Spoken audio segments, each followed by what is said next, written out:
If your day job drains everything, your escape cannot depend on motivation. You get home tired. You say you will build income after work. Then your body chooses the couch. Your hand reaches for the phone, and your future disappears into another night of scrolling. The mistake is not that you are weak. The mistake is that you designed your escape for a version of yourself that only exists in the morning. Machiavelli would not call that discipline. He would call it bad preparation. Because power does not belong to the man with the strongest fantasy. It belongs to the man who designs his strategy around the battlefield he actually has. And your battlefield is not the version of you who wakes up with ambition. Your battlefield is the man who comes home after work with low patience, low focus, low emotional control, and the phone waiting to sedate him. That man decides your future. Not the motivated version of you who makes plans before the day has touched him. Not the version of you who watches a video at midnight and swears that tomorrow will be different. The exhausted man decides. If he collapses every night, your income remains imagination. If he produces one proof action, the prison starts weakening. Daymond John built FUBU while working at Red Lobster. His job paid his bills, funded materials, taught him sales and inventory, and became what he later called his first investor.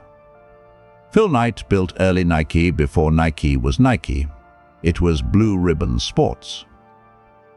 He sold shoes from the trunk of his car at track meets while still working full-time as an accountant to make ends meet. Two different men. Two different industries. Same law. Do not wait for freedom to build income. Build income inside the system until the system becomes optional. But this creates the real question. Why do most men lose the exact hours that could free them? Why does the evening become the graveyard of ambition? Why does a man who wants more keep repeating the same night? Work, commute, food, phone, guilt, promise, reset. Again, again, again. This is not about productivity. It is about power. A man who depends entirely on one paycheck has limited freedom. He cannot negotiate strongly. He cannot leave easily. He cannot refuse disrespect without calculating rent. He cannot take strategic risks without fear of collapse. His employer owns his best hours. His phone consumes his weakest hours. And his future receives whatever is left. That is the trap. You do not lose your future in one dramatic failure. You lose it in small evenings. One night of scrolling. One skipped session. One broken promise. One reset on Monday. 1 year becomes 3. 3 becomes 10. Then a man looks back and realizes his strongest years were not destroyed by one enemy. They were consumed by fatigue, comfort, and a system he never redesigned. If this message is already hitting the exact place you try to avoid, then like this video, subscribe to the channel, and write one sentence in the comments: "My evening is contested territory." Not for the algorithm, for you. Because a man must hear himself declare the battlefield before he starts defending it. Now understand the first cold truth. You are not failing because you are tired. You are failing because your plan pretends you are not. Most men diagnose the problem incorrectly. They say, "I need more discipline." They say, "I need more motivation." They say, "I need to stop being lazy." But after work, the problem is rarely simple laziness. After work, you have less focus, less patience, less decision power, less emotional control, less creative energy. The job has already consumed your strongest attention. The commute has drained your tolerance. The world has taken your posture, your speech, your restraint, your obedience, and your ability to remain polite under pressure. Then your side income plan makes one insane demand. It asks the weakest version of you to behave like the strongest version of you. That is not strategy. That is fantasy wearing the mask of ambition. A tired man should not be forced to decide what to do. He should already know. A tired man should not rely on emotional intensity. He should rely on a minimum action. A tired man should not begin with a huge task. He should begin with a profitable unit, because after work, every extra decision becomes a point of failure. Should I learn sales? Should I edit? Should I message prospects? Should I apply for jobs? Should I build the portfolio? Should I rest first? Should I eat first? Should I watch one video first? Should I check my phone for 5 minutes? By the time he finishes deciding, the phone has already won. The phone does not steal your future violently. It steals it softly. It does not kick down the door. It waits beside the couch. It waits in your pocket. It waits with easy stimulation when your mind is too tired to protect itself. And because the relief is immediate, the cost feels invisible. You do not feel the future disappearing in real time. You only feel the guilt afterward. That guilt is not random. It is your self-trust bleeding out. Every night you promise and fail. You teach yourself that your own commands are unreliable. You say, "Tonight I build." Then you scroll. You say, "Tomorrow I start." Then tomorrow becomes another reset. Eventually, the shame becomes heavier than the work itself. The man no longer avoids only the task. He avoids the evidence that he cannot trust himself. That is a status wound, not social status. Internal status. The rank you hold in your own eyes. A man can survive being doubted by others. But when he starts doubting his own commands, he becomes easy to rule, easy to distract, easy to delay, easy to keep dependent. This is why the evening matters. Your evening is not empty time. It is contested territory. Your job wants recovery. Your phone wants attention. Your body wants comfort. Your future wants proof. If your system does not decide before fatigue arrives, fatigue will decide for you. Machiavelli understood this kind of problem because he did not begin with fantasy. He began with reality. He wrote, "It appears to me more appropriate to follow up the real truth of the matter than the imagination of it."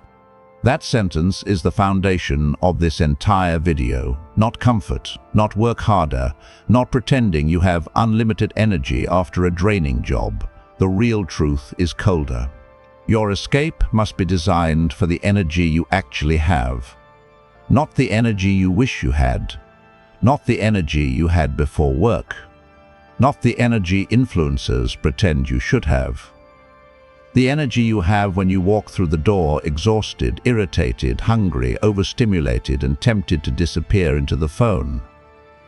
That man is the battlefield. And if you keep designing your escape for a man who only exists in the morning, the exhausted man will keep betraying the plan at night. This is why most ambitious men stay trapped longer than they should. They do not lack desire. They lack architecture. They create heroic plans that require perfect conditions. 2 hours of deep work after a 10-hour shift. A full course after dinner. A complete business build after work. A perfect evening routine. A strict schedule that requires them to become a different man when the day has already spent them. Then reality arrives. They get home. They collapse. They scroll. They feel guilty. They promise tomorrow will be different. Tomorrow repeats the same battlefield. This is not a moral failure. It is a strategic failure. And strategy begins when you stop insulting yourself and start studying the conditions. A general does not curse the rain. He prepares for mud. A serious man does not curse fatigue. He designs around it. That is the difference between fantasy discipline and operational discipline. Fantasy discipline says, "I will force myself to be stronger." Operational discipline says, "I will make the right move easier to execute when I am weak." That is the shift. The weak identity says, "I need to feel stronger after work." The strategic identity says, "I need a system that works when I am not strong." Now apply this to income. Income is not created by desire. Income is created by repeated proof, a skill practiced until it becomes useful, an offer refined until someone understands it, a portfolio built until your ability becomes visible, a sales message sent until reality answers, a job application submitted until optionality appears, a short video edited until distribution begins, a customer conversation recorded until the market reveals what it values.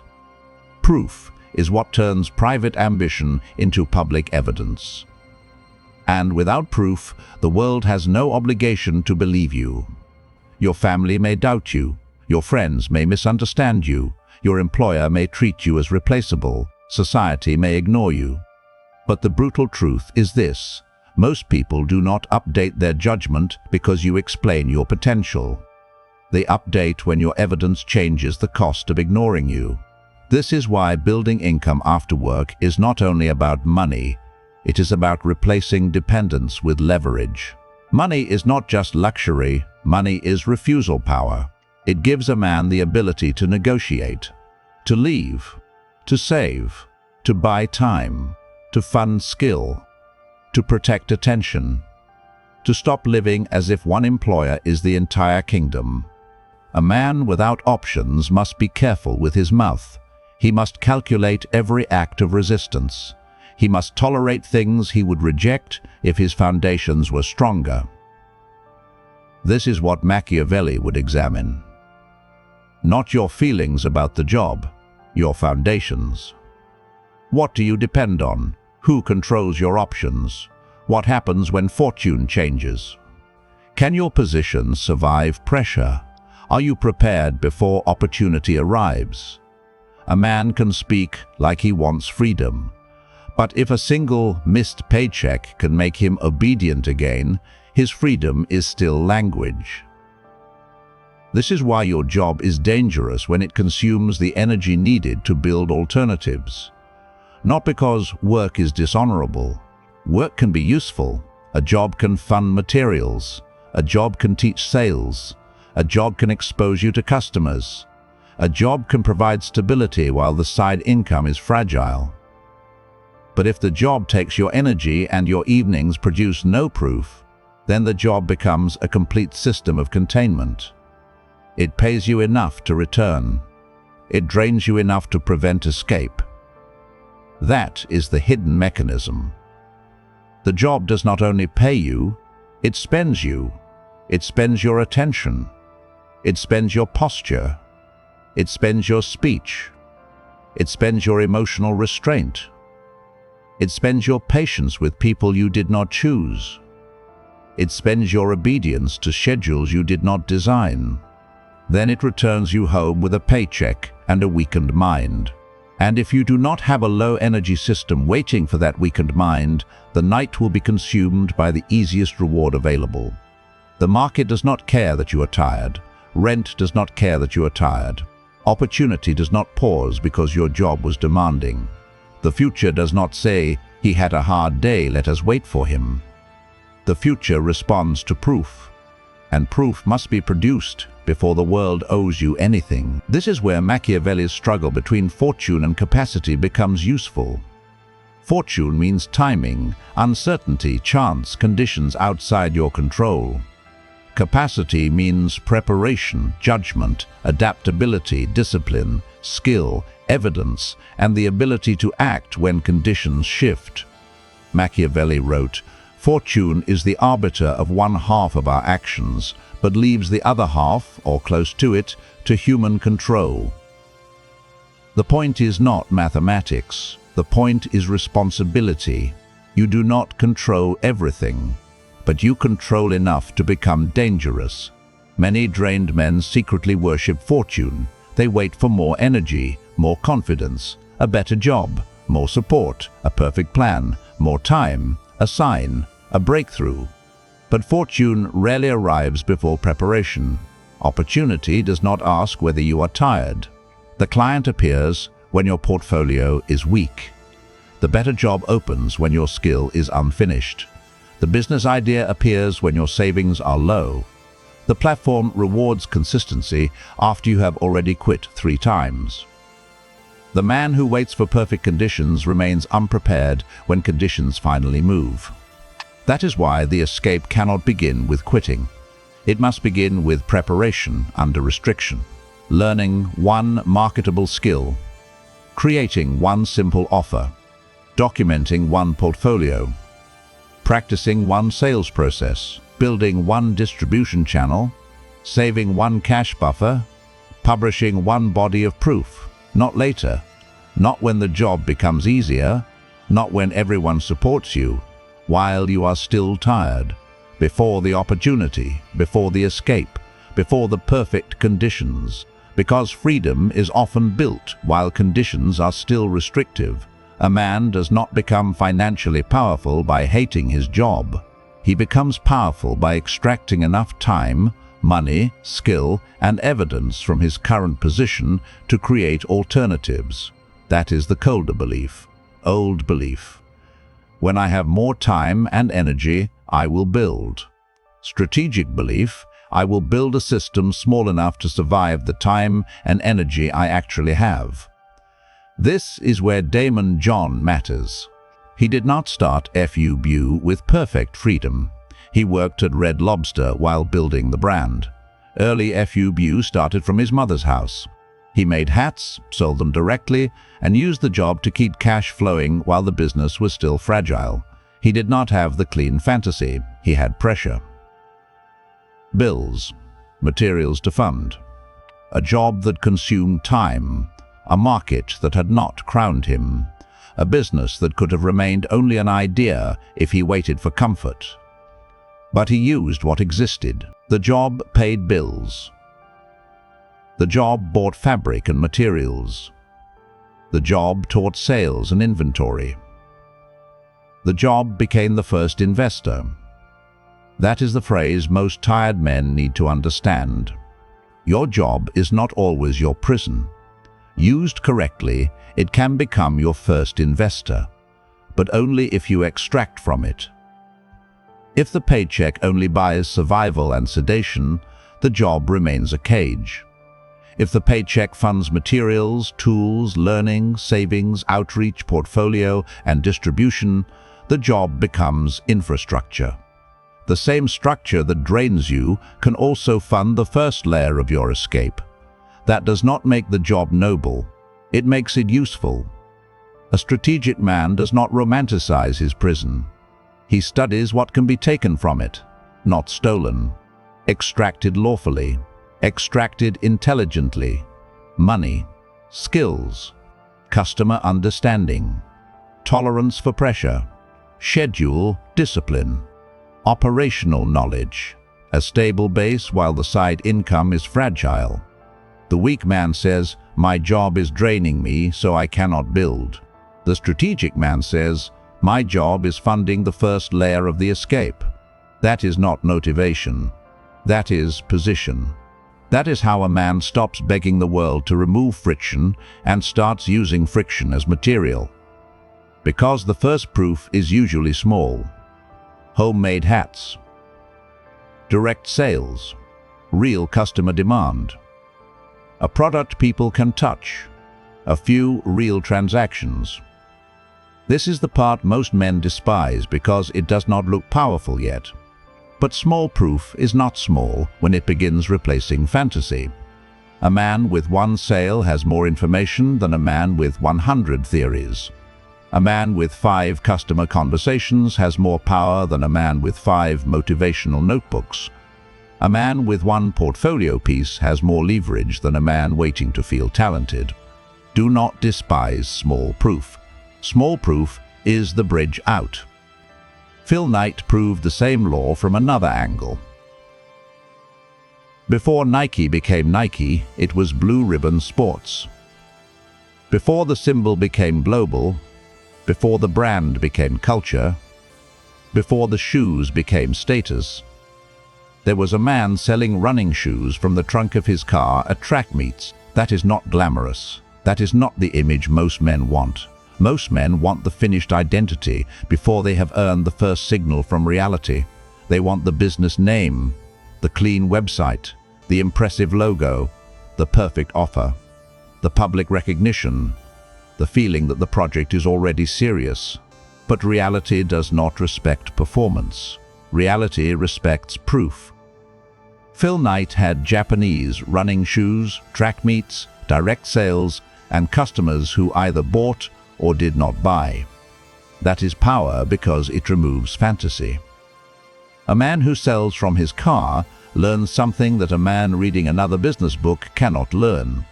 He learns whether strangers care. He learns whether the offer survives contact with the market. He learns whether people will exchange money for the thing he is carrying. That is the moment private ambition becomes measurable. And while Blue Ribbon Sports was growing, Knight still worked full-time as an accountant to make ends meet. That detail matters, because many men believe the escape starts only when everything looks clean. It does not. Early escape often looks like two pressures stacked on each other. Job pressure, then business pressure, then money pressure, then fatigue, then uncertainty. Then the quiet humiliation of building something nobody respects yet. This is where most men retreat. They do not retreat because the plan is impossible. They retreat because beginner proof feels too small for their ego. They would rather imagine a large future than perform a small action that exposes their current level. They would rather research than sell. They would rather design than contact. They would rather plan than publish. They would rather talk about freedom than face the first ugly proof. But small proof is the bridge out. One sale, one client message, one better job application, one portfolio section, one edited short video, one sales page block, one practice session, one customer conversation. Small proof does not impress the crowd at first. It does something more important. It trains reality to answer you. A man with one sale has information. A man with 100 theories has comfort. A man with 10 conversations has a map. A man with 10 excuses has a story. Machiavelli wrote in the Discourses, "Tardy resolves are always hurtful." He was speaking about political decisions, but the personal mechanism is clear. Endless delay changes the battlefield against you. Delay does not keep things neutral. Delay weakens you. Every month you wait, the job takes more energy. The market keeps moving. Your self-trust keeps shrinking. Your shame becomes heavier. Your standards adjust downward. Your excuses become more polished. Your identity becomes more comfortable with not producing. That is the hidden danger. A man does not only lose time when he delays, he becomes the kind of man who delays. That identity is expensive. Because once delay becomes normal, action starts feeling unnatural. Then even a small proof action feels like a threat. Not because it is difficult, because it contradicts the lazy verdict you have quietly accepted about yourself. This is why the system must be simple enough to execute while tired. The exhausted man does not need a heroic routine. He needs a profitable minimum. A profitable minimum is the smallest repeatable action that moves you toward income, proof, or leverage. It must be short enough to survive fatigue, but serious enough to create evidence. The action should take 25 to 45 minutes. It must be repeatable. It must connect to money or proof. It must be decided before work ends. It must begin before scrolling begins. That last line matters. Before scrolling begins. Because once the phone becomes the first ruler of the evening, the night is already compromised. The phone offers a false recovery. It makes you feel like you are resting, but often you are only sedating the pressure you should be converting into movement. You do not wake from 2 hours of scrolling with more command. You wake with guilt. You wake with the same problem. You wake with less time. And then you call yourself weak because your system made the easiest option. The first option. Stop doing that. Do not make your weakest hour depend on your strongest emotion. Make it depend on a move. A tired man should not negotiate. He should execute a pre-decided action. If you are building a freelance service, the profitable minimum may be 5 targeted messages.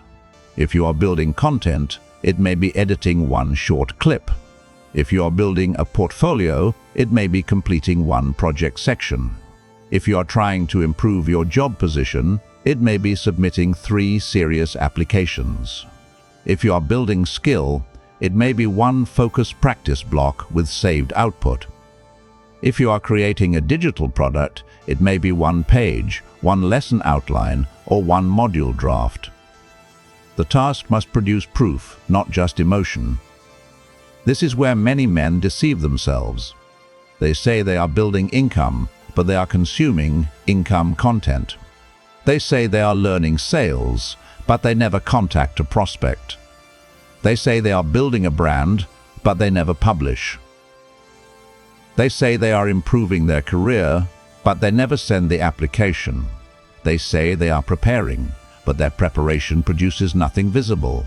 That is false progress. And false progress is dangerous because it gives the nervous system a reward without changing the position. It makes you feel like the man you want to become, while allowing you to remain the man you are. A serious man must measure output, not emotion. Do not ask, did I feel motivated? Ask, did I produce evidence? Did I send the messages? Did I build the section? Did I edit the clip? Did I apply to the roles? Did I practice the skill? Did I create something the world can inspect? Emotion is unstable. Evidence accumulates. This is the foundation of the low-energy escape schedule. First, choose 1 income lane, not 5. 1. Freelance service, content creation, sales outreach, portfolio building, better job applications, skill building, digital product. Choose based on your current position. If you have no skill, build skill. If you have skill but no proof, build portfolio. If you have proof but no customers, do outreach. If your job is the immediate problem, apply to better roles. If you have knowledge that can be packaged, build a simple product. The lane matters less than the commitment to 1 lane long enough to produce evidence. Most men do not fail because they choose the wrong lane. They fail because they keep changing lanes before reality can answer. They try freelance for a week, then content for 3 days, then sales for 2 nights, then digital products after watching 1 video, then a new skill because someone online said it was the future. This is not strategy. This is panic disguised as ambition. Pick 1 lane for the next 30 days. Give reality enough repetition to respond.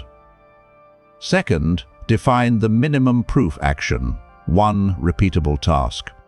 25 to 45 minutes. Specific, visible, trackable. For freelance, send 5 targeted messages. For content, edit 1 short clip. For portfolio, build 1 project section. For sales, write 1 offer and send it to 5 prospects. For jobs, submit 3 serious applications. For skill, complete 1 focused practice block and save the output. For a digital product, write 1 page, record 1 lesson, or outline 1 module. The action must be so specific that you cannot hide inside vague intention. Week evening plans sound like this. Work on my business, learn something useful, get my life together, make money online, improve myself. Those are not plans, they are emotional fog. Strong minimum actions create friction against avoidance. They are too clear to escape. Send 5 messages, build 1 section, edit 1 clip, apply to 3 roles, practice for 30 minutes, write 1 page. Now the tired man has fewer ways to lie. Third, protect the first 30 minutes after work. No couch, no bed, no scrolling, no long emotional decompression before the first proof action. The first 30 minutes after arriving home decide the night. If the phone enters first, the phone becomes ruler. If the couch enters first, comfort becomes ruler. If the minimum proof action enters first, the future remains alive. This is not about never resting. Rest can be strategic. A man who never recovers becomes sloppy, reactive, and inconsistent. But passive scrolling is often not rest. It is sedation. Rest restores capacity. Sedation hides from pressure. Learn the difference. The first 30 minutes are not about completing your entire future. They are about proving that the job did not take all of you. One action before the phone. One proof before comfort. One piece of evidence before the night negotiates with you. Fourth, use a fixed trigger. Do not rely on feeling ready. Use a rule. When I put my bag down, I sit at the desk. When I finish dinner, I open the portfolio file. When I arrive home, I send 5 messages before touching the phone. When I feel drained, I do the minimum version, not 0. The trigger removes negotiation. A tired man should not debate with himself. He should execute a pre-decided move. This is not robotic. This is self-command. Freedom does not mean doing whatever your fatigue suggests.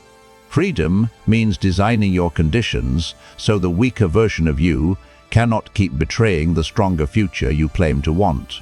Fifth, track output, not emotion. At the end of the session, record what you completed, how long it took, what proof it created, what tomorrow's move will be. Keep it simple. Do not turn tracking into another performance. The goal is evidence. If you send 5 messages, write it down. If you build a portfolio section, write it down. If you edit 1 clip, write it down. If you apply to 3 roles, write it down. If you practice a skill for 30 focused minutes and save the output, write it down. A man who tracks proof starts rebuilding self-trust. He sees that he is no longer surviving on declarations. He is creating a record. And that record becomes harder to ignore. Sixth, build a weekly proof target. Every week should end with something measurable. 25 outreach messages, 5 portfolio pieces, 15 job applications, 5 edited clips, 3 customer interviews, 5 hours of skill practice, 1 offer page, 1 product section, 1 documented case study. If the week produced no proof, it was not an income-building week. It was another week of intention. That sentence should make you uncomfortable. Because intention is the drug of ambitious men who do not want to face output. Intention lets you preserve the identity without paying the cost. Proof removes the disguise. Seventh, keep the system small enough to survive. This is the part ambitious men hate. They want intensity. They want dramatic transformation. They want the emotional high of a new identity. They want to feel like war has begun. But transformation that cannot survive fatigue is theater. Start with the minimum. Then expand only after consistency appears. The goal is not to impress your ego. The goal is to create a system that still works when your ego is tired. 1 lane, 1 minimum action, 1 protected block, 1 weekly proof target, repeated until evidence appears. That is how low energy becomes leverage, not through massive effort, through designed repetition.